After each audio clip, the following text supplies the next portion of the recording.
তারা বলে সারা কি পড়তে বাদি কিছু বুঝতে পারি। আগে তোরা তো মাদ্রাসায় পড়িনি, আত্মাইয়াতু জানি না, দরুদ ইব্রাহিম মুখস্থ নি, দোয়া মাসুরা কি জানি না, তোরা নামাজে দাঁড়িয়ে পড়িসটা কি? আমার কথা বুঝতে পারেননি? আরে বাবু তোমরা তো আত্মাইয়াতু কজন জানো? হাত ধরো। দরুদ ইব্রাহিম কজন জানো? দোয়া মাসুরা কজন জানো? তাহলে এগুলো ছাড়া নামাজ হবে কি? জানো না? তোমরা নামাজে দাঁড়িয়ে পড়োটা কি? আমি মাঝে মাঝে আল্লাহর কাছে বলি, আল্লাহ এই মালগুলো কেউ মানুষ না, মানুষ না, তাহলে কি এরা সব জিন না? আমরা মাদ্রাসায় পড়ে কোরআন শিখে দোয়া দরুদ শিখে তবে নামাজ পড়ছি। তোমরা মাদ্রাসায় না পড়ে কোরআন না জেনে তোমরা নামাজ পড়ছো, তার মানে কি আমাদের ওপরের মান কথা বলে না? হ্যাঁ না? আমি প্রথমে ওয়াজ শুরু করব আয়ুর্বেদিক ইঞ্জেকশন দিয়ে। প্রথম টিটি নাচ দিলি চলবে, ওই জন্য আয়ুর্বেদিকটা শুরু করব, ধাপে ধাপে যাব। আমি প্রথমে একবার হাত তুলতে বলবো, তবে সবাই হাত তুলবেন না, তাহলে আমি উল্টো পাল্টা বলবো। আমার মেজাজ বুঝছেন তো, যে আমি বক্তা পুরো আলাদা। শ্রোতাদের দুলা ভাই বোনাই বোনাই ওয়াজ করব, সে বক্তা আমি নয়। ওই জন্য আমি একবার হাত তুলতে বলবো, যখন তুলতে বলবো তখন তুলবেন, তবে খবরদার সবাই হাত তুলবেন না, তাহলে আমি উল্টো পাল্টা বলবো। কারা হাত তুলবেন? যারা আল্লাহকে ভয় করে শুধু তারা হাত তুলবে, আর যারা আল্লাহকে ভয় করেন না তাদের হাত তুলতে হবে না। কই কারা কারা আল্লাহকে ভয় করেন একবার হাত তুলুন তো। হাত তুলে দেখ, নির্দল হাত করে ধরো, হাত ধরে দেখো, হাত ধরে দেখো। একটা কথা জিজ্ঞেস করি, হাত বুঝে তুলেছ না আন্দাজি তুলেছ? সব চিটিংবাজি, 2 নাম্বারই হাত। হাত লাবা, হাত সোজা করে আগে ওষুধ দিচ্ছি দাদা। চিটিংবাজি আর 2 নাম্বারই হাত, এটা প্রমাণ না করতে পারলি নবীর মেম্বারে জীবনে উঠবো না। সর মুচো মানে ছাড়া এসব ভাষা বলতে গেলি 36 ইঞ্চি সিনা লাগে। আজও পর্যন্ত বাংলার কোন বক্তা স্টেজে উঠে ডাইরেক্ট শ্রোতাদের চিটিংবাজ আর মোনাফেক বলতে শুনেছেন? শুনেছেন? এই মাল পারে কেন? প্রমাণ করার ক্ষমতা রাখি, সত্যিটা বলা জিগার রাখি, তারপরে কথা বলি। শোনো, হাতে হাতে প্রমাণ করছি। এই যে বললো চিটিংবাজি আর 2 নাম্বারই হাত, সবাই হাত তুললো, আল্লাহর ভয় করে মিল করে দিচ্ছি। শুনুন, আল্লাহকে ভয় করে কারা? খোদার মসজিদে ফজরে আজান হয়, বাড়িতে কষি মতো বউ নিয়ে শুয়ে থাকে যারা আল্লাহকে ভয় করে। বলো বলো, এখন তো এরা গরুর মতো লাভা চলে, আল্লাহর ভয় করি বলো। শোনো মুসলমানের ছানা, নবীর সোনার সাহাবারা আর আমাদের মধ্যে পার্থক্যটা কোথায়?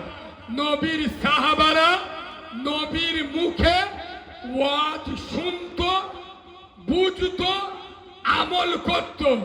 ফজরের আজান হতো, মসজিদ ভরে যেত। জোরে বলো। আর আমরা সারা রাত ওয়াজ শুনে ভোরবেলায় বউ জড়ে শুয়ে থাকি, ফজর নামাজ বলো বলো পড়ে না। আর এই কথা আমি বললি, এক শ্রেণীর মুনাফেকের বাচ্চা আমার বলে কারিমুল্লাহর ভাষা খারাপ। আরে সত্যি কথা বললি ভাষা খারাপ? মসজিদে ফজরে জামাত হচ্ছে, তুই বউনে শুইয়া, তুই চিটিংবাজ, তুই হারামখোর, তুই মুনাফেক, নাম্বার মাল। আমি বললি তোর চালা লাগে, তার মানে তুই চালি মাল। শোনো, আল্লাহকে ভয় করে কারা? বাড়িতে কুমড়ো কুমড়ো মেয়েদের দিয়ে বন্ধন লোন আর গ্রুপ লোনের টাকা তোলায় যারা আল্লাহকে ভয় করে। আল্লাহকে ভয় করে কারা? নিজের জন্ম দেওয়া বাপকে ছেড়ে ফুলো মতো বউ নিয়ে শ্বশুর বাড়ি থাকে যারা আল্লাহকে ভয় করে। আল্লাহকে ভয় করে কারা? হালাল আর হারাম বেঁচে খায় না যারা। বলো মুচো মানে ছানা আমরা কারা? বলছি লজ্জা লাগে না? শরম নেই? মৌলবী বলেছে নামাজ পড়বো, এরা হাত তুলে বললো ইনশাআল্লাহ, তার মানে না রে সারা। ফরপুরার হুজুরদের কাছে হাত তুলে নামাজ পড়ি না, তুই তো কালকে গান পড়বি। এই হাত তুললো, আল্লাহর ভয় করো, সবাই তুললো।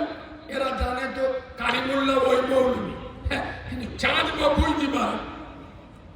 এতগুলো ইমানদার আল্লাহওয়ালা আশিকে রাসূল মুমিন মুত্তাকি কেরামে যদি থাকলো, মেয়ের বাপে পদে কাঁটলা বাঁশ দিয়ে পনে টাকা নাই যারা, ও শালাগুলো কারা? বলো মুসলমানের বাচ্চা। এই সেদিন একটা লোক তার বড় এড়ে গরুর পেয়ে দেবে। এড়ে গরু মানে বুঝতে পেরেছেন? কি বুঝতে পেরেছেন? ওয়াজ কি কড়া হয়ে যাচ্ছে? বুঝতে পারে কড়া হচ্ছে, তাহলে একটু সামনের দিকটা চেপে আইদি। কি বলি ফিকা ফিকা ওয়াজ করবো, সামনে তো জায়গা।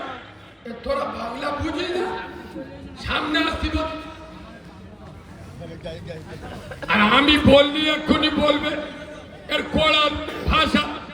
পার্টির মিছিল হলি, পার্টির মিটিং হলি, মালগুলো সব সামনে এসে কুড়বানোর মতো বসে থাকবে। নেতা আইবে 4টের সময়, 2টোতে বসে। তার মানে কি? প্রধান এসে যান দেখে বুঝতে পারে জলিলের ভাইপো মিটি নিয়ে এসে জব কার্ডের মাল বিসমিল্লাহ বলে ঢোকা। এ হ্যাঁ না, আর জলসায় এসে পিছনে আগো। স্কুলে পিছনের বেঞ্চি বসে কারা? কথা বলে না। আমার ভাষায় আমি বলবো, আমার ভাষায় আমি বলবো, স্কুলের পিছনের বেঞ্চি বসে কারা? শোনো, স্কুলের পিছনের বেঞ্চি বসে কারা? বিড়ি খাওয়া মাল যারা। পিছনের চেয়ারে স্কুলে বসে কারা? সারা বছর লেখাপড়া বাদ দিয়ে পরের মেয়ের ফোঁদে লাইন মারে যারা পিছনের বেঞ্চি বসে। জোরে বলো, ওরা কারা? এবার সামনের দিক এতবার বলছি, তোমরা কি হেঁকা দিলে? সামনে এসো।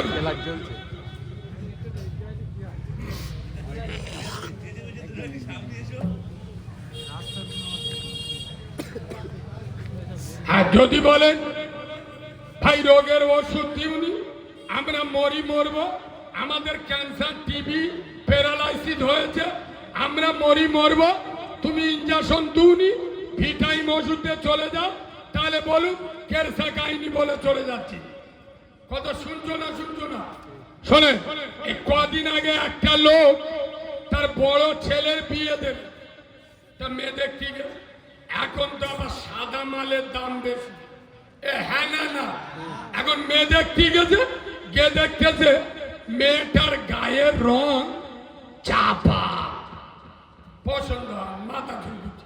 মেয়ের বাপ বুঝবে পছন্দ হয়, তখন মেয়ের বাপ বলতেছে ও ভাই অত চিন্তা করে লাভ নেই, ইনশাআল্লাহ নগদ 4 লাখ টাকা আর 4 ভরি সোনা দেবো।